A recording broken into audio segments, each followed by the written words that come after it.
El perfume, capítulo 4. Aunque no contaba todavía 30 años, Madame Guillard ya tenía la vida a sus espaldas. Su aspecto exterior correspondía a su verdadera edad, pero al mismo tiempo aparentaba el doble, el triple y el céntuplo de sus años. Es decir, parecía la momia de una jovencita. Interiormente, hacía mucho tiempo que estaba muerta. De niña había recibido de su padre un golpe en la frente con el atizador, justo encima del arranque de la nariz, y desde entonces carecía del sentido del olfato y de toda sensación de frío y de calor humano, así como de cualquier pasión. Tras aquel único golpe, la ternura le fue tan ajena como la aversión, y la alegría tan extraña como la desesperanza. No sintió nada cuando más tarde cohabitó con un hombre, y tampoco cuando parió a sus hijos. No lloró a los que se le murieron, ni se alegró de los que se le quedaron. Cuando su marido le pegaba, no se estremecía, y no experimentó ningún alivio cuando él murió de cólera en el Hotel Dieu. Las dos únicas sensaciones que conocía era un ligerísimo decaimiento cuando se aproximaba la jaqueca mensual y una ligerísima animación cuando desaparecía. Salvo en estos dos casos, aquella mujer muerta no sentía nada. Por otra parte, o tal vez precisamente a causa de su total falta de emoción, Madame Guillard poseía un frío sentido del orden y de la justicia. No favorecía a ninguno de sus pupilos, pero tampoco perjudicaba a ninguno. Les daba 3 comidas al día y ni un bocado más. Cambiaba los pañales a los más pequeños 3 veces diarias, pero solo hasta que cumplían 2 años. El que se ensuciaba los calzones a partir de entonces recibía en silencio una bofetada y una comida de menos. La mitad justa del dinero del hospedaje era para la manutención de los niños. La otra mitad se la quedaba a ella. En tiempos de prosperidad no intentaba aumentar sus beneficios, pero en los difíciles no añadía ni un sou. Aunque se presentara un caso de vida o muerte. De otro modo, el negocio no habría sido rentable para ella. Necesitaba el dinero y lo había calculado todo con exactitud. Quería disfrutar de una pensión en su vejez y además poseer lo suficiente para poder morir en su casa y no estirar la pata en un hotel, así como su marido lo hizo. La muerte de éste la había dejado fría, pero le horrorizaba morir en público, junto a centenares de personas desconocidas. Quería poder pagarse una muerte privada y para ello necesitaba todo el margen del dinero del hospedaje. Era cierto que algunos inviernos se le morían 3 o 4 de las 2 docenas de pequeños pupilos, pero aún así su porcentaje era mucho menor que el de la mayoría de otras madres adoptivas, para no hablar de las grandes inclusas estatales o religiosas, donde solían morir 9 de cada 10 niños. Claro que era muy fácil reemplazarlos. París producía anualmente más de 10.000 niños abandonados, bastardos y huérfanos, así que las bajas apenas se notaban. Para el pequeño Grenouille, el establecimiento de Madame Guillard fue una bendición. Seguramente no habría podido sobrevivir en ningún otro lugar. Aquí, en cambio, en casa de esta mujer pobre de espíritu, se crió bien. Era de constitución fuerte. Quien sobrevive al propio nacimiento entre desperdicios no se deja echar de este mundo así como así. Podía tomar día tras día sopas aguadas, nutrirse con la leche más diluida y digerir las verduras más podridas y la carne en mal estado. Durante su infancia sobrevivió al sarampión, la disentería, la varicela, el cólera, una caída de 6 metros en un pozo y la escaldadura del pecho con agua hirviendo. Como consecuencia de todo ello le quedaron cicatrices, arañazos, costras y un pie algo estropeado que le hacía cojear, pero vivía. Era fuerte como una bacteria resistente y frugal como la garrapata, que se inmoviliza en un árbol y vive de una minúscula gota de sangre que chupó años atrás. Una cantidad mínima de alimento y de ropa bastaba para su cuerpo. Para el alma no necesitaba nada. La seguridad del hogar, la entrega, la ternura, el amor, o como se llamarán las cosas consideradas necesarias para un niño, eran totalmente superfluas para el niño Grenouille. Casi afirmaríamos que él mismo las había convertido en superfluas desde el principio, a fin de poder sobrevivir. El grito que siguió a su nacimiento, el grito exhalado bajo el mostrador donde se cortaba el pescado, que sirvió para llamar la atención sobre sí mismo y enviar a su madre al cadalso, no fue un grito instintivo en demanda de compasión y amor, sino un grito bien calculado, casi diríamos calculado con madurez, mediante el cual el recién nacido se decidió contra el amor y a favor de la vida. Dadas las circunstancias, esta solo era posible sin aquel, y si el niño hubiera exigido ambas cosas, no cabe duda de que habría aparecido sin tardanza. En aquel momento habría podido elegir la segunda posibilidad que se le ofrecía, callar y recorrer el camino del nacimiento a la muerte sin el desvío de la vida, ahorrando con ello muchas calamidades y asimismo al mundo. Pero tan prudente decisión habría requerido un mínimo de generosidad innata, y Grenouille no la poseía. Fue un monstruo desde el principio, eligió la vida por pura obstinación y por pura maldad. Como es natural, no decidió como decide un hombre adulto, que necesita una mayor o menor sensatez y experiencia para escoger entre diferentes opciones. Adoptó su decisión de un modo vengativo,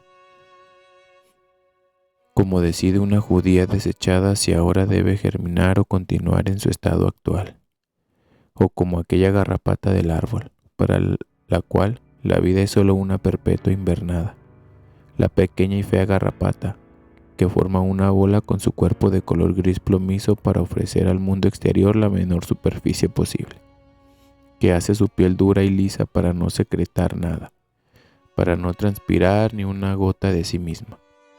La garrapata que se empequeñece para pasar desapercibida, para que nadie la vea y la pise. La solitaria garrapata que se encoge y acurruca en el árbol, ciega, sorda y muda, y solo husmea durante años y a kilómetros de distancia la sangre de los animales errantes, que ella nunca podrá alcanzar por sus propias fuerzas. Podría dejarse caer al suelo del bosque, arrastrarse unos milímetros con sus 6 patitas minúsculas y dejarse morir bajo las hojas, lo cual Dios sabe que no sería ninguna lástima. Pero la garrapata, terca, obstinada y repugnante, permanece acurrucada, vive y espera. Espera hasta que la casualidad más improbable le lleve la sangre en forma de un animal directamente bajo su árbol. Solo entonces abandona su posición, se deja caer y se clava, perfora y muerde la carne ajena. Igual que esta garrapata, era el niño Grenouille. Vivía encerrado en sí mismo como una cápsula y esperaba mejores tiempos. Sus excrementos eran todo lo que daba al mundo. Ni una sonrisa, ni un grito, ni un destello en la mirada, ni siquiera el propio olor. Cualquier otra mujer habría echado de su casa a este niño monstruoso. No así Madame Guillard. No podía oler la falta de olor del niño y no esperaba ninguna emoción de él, porque su propia alma estaba sellada. En cambio, los otros niños instruyeron enseguida que Grenouille era distinto. El nuevo les infundió miedo desde el primer día. Evitaron la caja donde estaba acostado y se acercaron mucho a sus compañeros de cama, como si hiciera más frío en la habitación. Los más pequeños gritaron muchas veces durante la noche, como si una corriente de aire cruzara el dormitorio. Otros soñaron que algo les quitaba el aliento. Un día los mayores se unieron para ahogarlo, y le cubrieron la cara con trapos, mantas y paja y pusieron encima de todo ello unos ladrillos. Cuando Madame Guillard lo desenterró a la mañana siguiente, estaba magullado y azulado, pero no muerto. Lo intentaron varias veces más, en vano. Estrangularlo con las propias manos o taponarle la boca o la nariz habría sido un método más seguro, pero no se atrevieron. No querían tocarlo. Les inspiraba el mismo asco que una araña gorda a la que no se quiere aplastar con la mano. Cuando creció un poco, abandonaron los intentos de asesinarlo. Se habían convencido de que era indestructible. En lugar de esto, le rehuían, corrían para apartarse de él y en todo momento evitaban cualquier contacto. No lo odiaban, ni tampoco estaban celosos de él o ávidos de su comida. En casa de Madame Guillard no existía el menor motivo para estos sentimientos. Les molestaba su presencia, simplemente. No podían percibir su olor. Le tenían miedo. Y no obstante, visto de manera objetiva, no tenía nada que inspirarse miedo. No era muy alto cuando creció, ni robusto. Feo, desde luego, pero no hasta el extremo de causar espanto. No era agresivo ni torpe ni taimado, y no provocaba nunca, prefería mantenerse al margen. Tampoco su inteligencia parecía desmesurada. Hasta los 3 años no se puso de pie y no dijo la primera palabra hasta los 4. Fue la palabra pescado, que pronunció como un eco en un momento de repentina excitación cuando un vendedor de pescado pasó por la rue de Charon, anunciando a gritos su mercancía. Sus siguientes palabras fueron: pelargonio, establo de cabras, versa y Jacques Loreur, nombre este último de un ayudante de jardinero del contiguo convento de las Filles de la Croix, que de en vez en cuando realizaba trabajos pesados para Madame Guillard y se distinguía para no haberse lavado ni una sola vez en su vida. Los verbos, adjetivos y preposiciones les resultaban más difíciles. Hasta el sí y el no, que por otra parte tardó mucho en pronunciar, solo dijo sustantivos o, mejor dicho, nombres propios de cosas concretas, plantas, animales y hombres, y solo cuando estas cosas, plantas, animales u hombres, les sorprendían de improviso por su olor. Sentado al sol, sobre un montón de troncos de haya que crujían por el calor, pronunció por primera vez la palabra leña. Había visto leña más de 100 veces y oído la palabra otras tantas y, además, comprendía su significado porque en invierno le enviaban muy a menudo en su busca. Sin embargo, nunca le habían interesado lo suficiente para pronunciar su nombre, lo cual hizo por primera vez aquel día de marzo. Mientras estaba sentado sobre el montón de troncos, colocados como un banco bajo el tejado saliente del cobertizo de Madame Guillard que daba al sur. Los troncos superiores tenían un olor dulzón de madera chamuscada. Los inferiores olían a musgo y la pared de abeto rojo del cobertizo emanaba un cálido aroma de resina. Grenouille, sentado sobre el montón de troncos con las piernas estiradas y la espalda apoyada contra la pared del cobertizo, había cerrado los ojos y estaba inmóvil. No veía, oía ni sentía nada. Solo percibía el olor de la leña, que le envolvía y se concentraba bajo el tejado como bajo una cofia. Aspiraba este olor, se ahogaba en él, se impregnaba de él hasta el último poro, se convertía en madera, en un muñeco de madera, en un Pinocho, sentado como muerto sobre los troncos hasta que, al cabo de mucho rato, tal vez media hora, vomitó la palabra madera. La arrojó por la boca como si estuviera lleno de madera hasta las orejas, como si pugnara por salir de su garganta después de invadirle la barriga, el cuello y la nariz. Y esto le hizo volver en sí, y le salvó cuando la abrumadora presencia de la madera, su aroma, amenazaba con ahogarle. Se despertó del todo con un sobresalto, bajó resbalando por los troncos y se alejó tambaleándose, como si tuviera piernas de madera. Aún varios días después seguía muy afectado por la intensa experiencia olfatoria, y cuando su recuerdo le asaltaba con demasiada fuerza, murmuraba: madera, madera, como si fuera un conjuro. Así aprendió a hablar. Las palabras que no designaban un objeto oloroso, o sea, los conceptos abstractos, ante todo la índole ética y moral, le presentaban serias dificultades. No podía retenerlas, las confundía entre sí, las usaba, incluso de adulto, a la fuerza y muchas veces impropiamente. Justicia, conciencia, Dios, alegría, responsabilidad, humildad, gratitud, etc. Expresaban ideas enigmáticas para él. Por el contrario, el lenguaje corriente habría resultado pronto escaso para designar todas aquellas cosas que había ido acumulando como conceptos olfativos.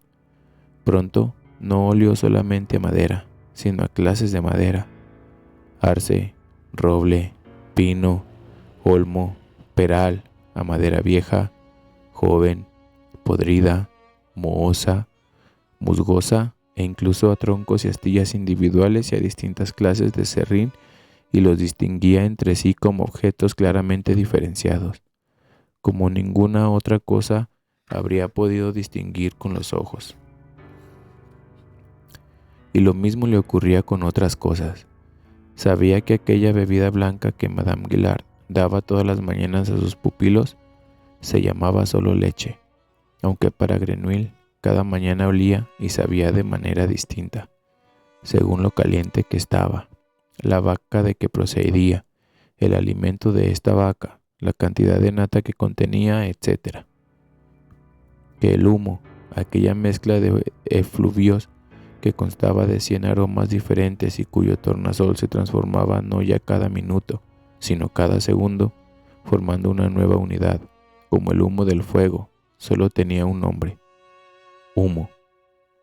Que la tierra, el paisaje, el aire, que a cada paso y a cada aliento eran invadidos por un olor distinto y animados, en consecuencia, por otra identidad, no solo se designaban con aquellas 3 simples palabras. Todas estas grotescas desproporciones entre la riqueza del mundo percibido por el olfato y la pobreza del lenguaje hacían dudar al joven Grenouille del sentido de la lengua, y solo se adaptaba a su uso cuando el contacto con otras personas lo hacía imprescindible. A los 6 años ya había captado por completo su entorno mediante el olfato.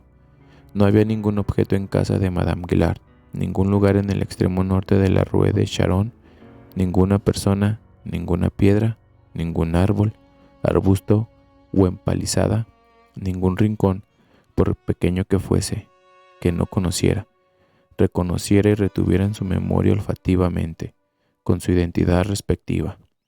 Había reunido y tenía a su disposición 10.000, 100.000 aromas específicos, todos con tanta claridad que no solo se acordaba de ellos cuando volvía a olerlos, sino que los olía realmente cuando los recordaba.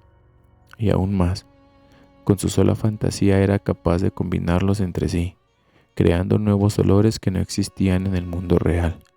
Era como si poseyera un inmenso vocabulario de aromas que le permitiera formar a voluntad enormes cantidades de nuevas combinaciones olfatorias. A una edad en que otros niños tartamudeaban con las primeras palabras aprendidas, las frases convencionales, a todas luces insuficientes para la descripción del mundo. Si acaso, lo único con que podía compararse su talento era la aptitud musical de un niño prodigio que hubiera captado en las melodías y armonías el alfabeto de los distintos tonos y ahora compusiera él mismo nuevas melodías y armonías, con la salvedad de que el olfato de los olores era infinitamente mayor y más diferenciado que el de los tonos, y también de que la actividad creadora del niño prodigio Grenouille se desarrollaba únicamente en su interior y no podía ser percibida por nadie más que por él mismo.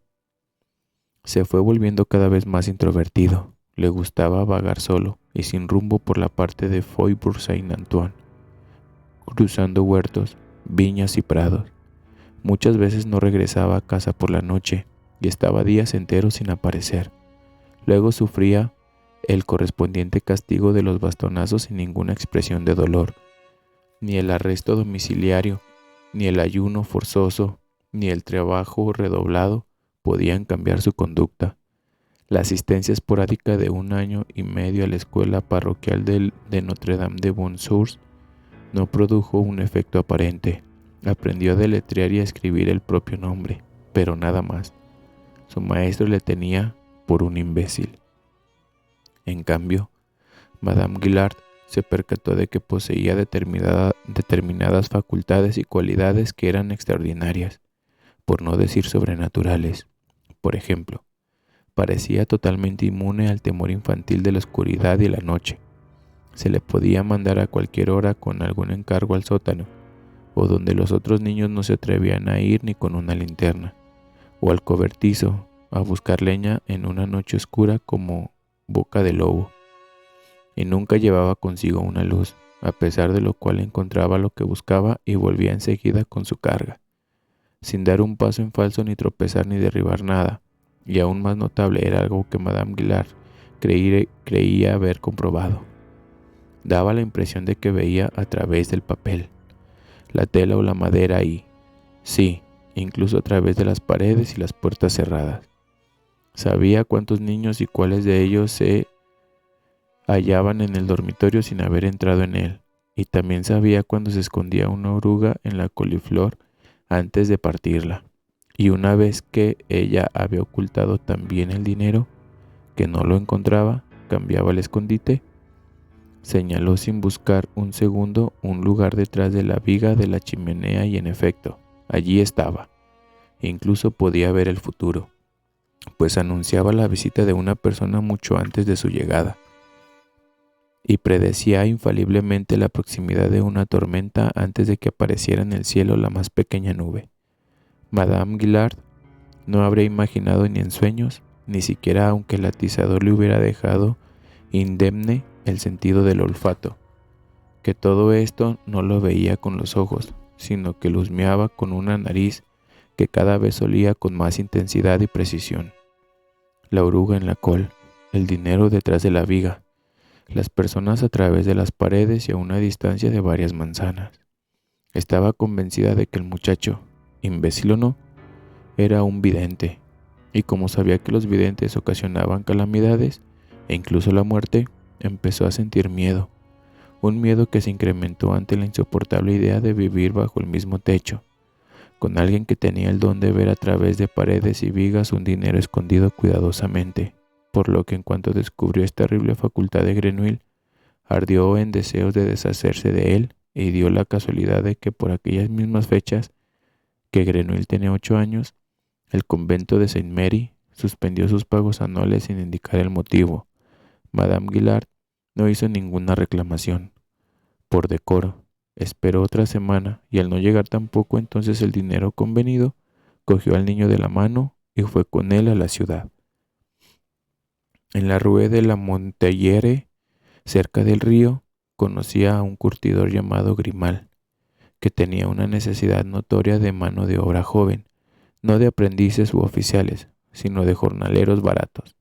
En el oficio había trabajos: limpiar de carne las pieles putrefactas de animales, mezclar líquidos venenosos para curtir y teñir, preparar el tanino cáustico para el curtido, tan peligrosos que un maestro responsable no los confiaba, si podía evitarlo, a sus trabajadores especializados, sino a maleantes sin trabajo, vagabundos e incluso niños sin amo por los cuales nadie preguntaba en caso de una desgracia. Como es natural, Madame Guillard sabía que en el taller de Grimal el niño Grenouille tendría pocas probabilidades de sobrevivir, pero no era mujer para preocuparse por ello. Ya había cumplido con su deber. El plazo del hospedaje había tocado a su fin.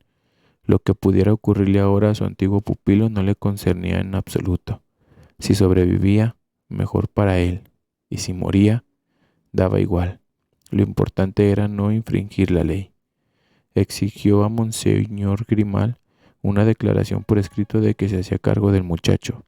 Firmó por su parte el recibo de 15 francos de comisión y emprendió el regreso a su casa de la Rue de Charon, sin sentir la menor punzada de remordimiento.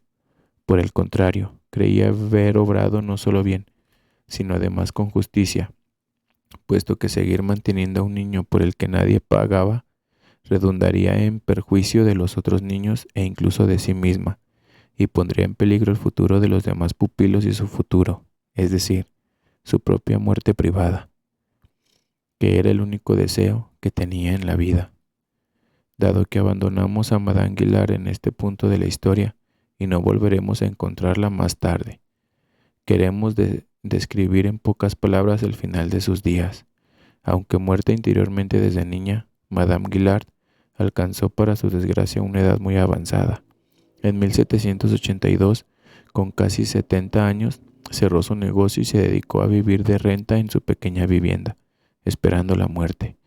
Pero la muerte no llegaba. En su lugar llegó algo con lo que nadie en el mundo habría podido contar y que jamás había sucedido en el país, a saber, una revolución, o sea, una transformación radical del conjunto de condiciones sociales, morales y trascendentales. Al principio, esta revolución no afectó en nada al destino personal de Madame Guillard.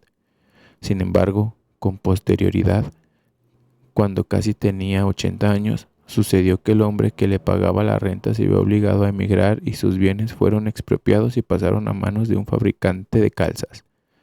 Durante algún tiempo pareció que tampoco este cambio tendría consecuencias fatales para Madame Guillard, ya que el fabricante de calzas siguió pagando puntualmente la renta. No obstante, llegó un día en que le pagó el dinero no en monedas constantes y sonantes, sino en forma de pequeñas hojas de papel impreso, y esto marcó el principio de su fin material. Pasados 2 años, la renta ya no llegaba ni para pagar la leña. Madame Guillard se vio obligada a vender la casa y a un precio irrisorio. Además, porque de repente había millares de personas que, como ella, también tenían que vender su casa. Y de nuevo le pagaron con aquellas malditas hojas que al cabo de otros 2 años habían perdido casi todo su valor, hasta que en 1797 se acercaba ya a los 90. Perdió toda la fortuna amasada con su trabajo esforzado y secular, y fue a alojarse a una diminuta habitación amueblada de la Rue des Coquelles. Y entonces, con un retraso de 10 o 20 años, llegó la muerte en forma de un lento tumor en la garganta que primero le quitó el apetito y luego le arrebató la voz, por lo que no pudo articular ninguna protesta. Cuando se la llevaron allí la metieron en la misma sala atestada de moribundos donde había muerto su marido. La acostaron en una cama con otras 5 mujeres totalmente desconocidas, que yacían cuerpo contra cuerpo, y la dejaron morir durante 3 semanas a la vista de todos. Entonces la introdujeron en un saco, que cosieron, la tiraron a las 4 de la madrugada a una carreta junto con otros 50 cadáveres y la llevaron, acompañada por el repiqueteo de una campanilla, al recién inaugurado cementerio de Clamart, a casi 2 kilómetros de las puertas de la ciudad, donde la enterraron en una fosa común bajo una gruesa capa de cal viva. Esto sucedió en el año 1799. Gracias a Dios, Madame Guillard no presentía nada de este destino que tenía reservado cuando aquel día del año 1747 regresó a casa tras abandonar al muchacho Grenouille y nuestra historia. Es probable que éste hubiese perdido su fe en la justicia y con ella el único sentido de la vida que era capaz de comprender.